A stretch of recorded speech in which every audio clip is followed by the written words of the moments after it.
I guess I would probably say the hand puppet um, project I had just mentioned. For one thing, it was the genesis of this company. As Austin mentioned before, I um, was able to raise money from Mark Cuban starting this company. It was kind of a funny story. Um, I had built this prototype in OpenCV of the hand tracking puppet, and it only worked like this position. It wasn't even this because OpenCV just segmenting out the hand essentially, and it doesn't understand this, but it kind of understood where the thumb was with this.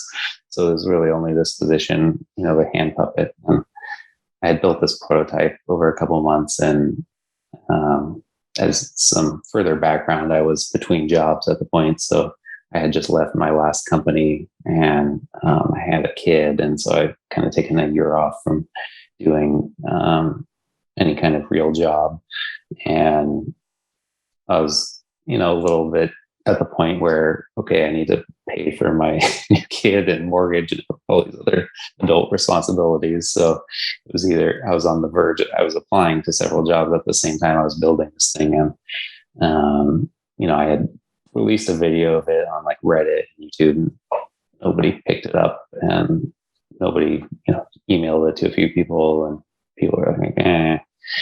And so really is like a last Hail Mary effort. I guess I have to rewind even a little bit further. So the first job I mentioned out of college was also a Mark Cuban company, and they had secured funding from him by just sending him a cold email. So I think I had this thought in the back of my head, like, okay, I could, email Mark, to start a company at some point. But I didn't know his email. I'd never met him in person, and to this day, I've never met him. But I had this idea in the back of my head, I guess, and so I Googled around for his email address, and you can find his email address through Google. It's not too hard. Semi-public. I won't share it here, but if you're curious, you can go find it. And I crafted this short email straight to the point. I said, hey, Mark, I built this prototype. I think something that Disney or Snapchat would love.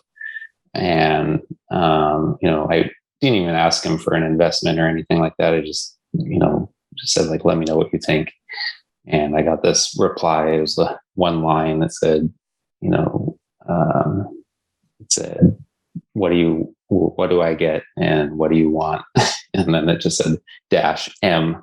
And so I didn't even know if I had reached the right person. Like, it's like, is this like this guy trolling me or what's going on? And it was like, he replied within like maybe 30 seconds of me sending the original email. So to give you some idea, he receives about 800 emails a day that he responds to. And I don't know how he gets through them, so quickly. It's mostly just one-liner responses and probably Google autocomplete, as Victor was mentioning a lot of the time. But he replied, and a couple other emails back and forth, and eventually landed an investment.